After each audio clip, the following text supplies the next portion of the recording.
Hello guys, welcome back to my YouTube channel. In today's video, I'm going to show you how to join Repo online lobby. So first thing we're going to want to do is we simply want to go onto our local internet browser and just type in Repo Discord server like so. Once you have actually joined the Discord server and verified yourself, you will be brought to this page like so. From here, you simply want to go down to the option called Repo, find group.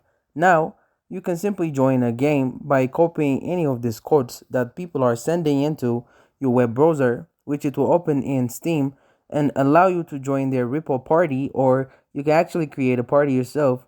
How you do this is you go to host game. When you're actually on the Repo page, click on yes to host the game, and then you'll actually be brought to the lobby like so, where from here you want to click on your friends tab in the bottom middle of the screen if this pop-up panel is already not on your screen, and then click on your profile icon on your pop-up tab.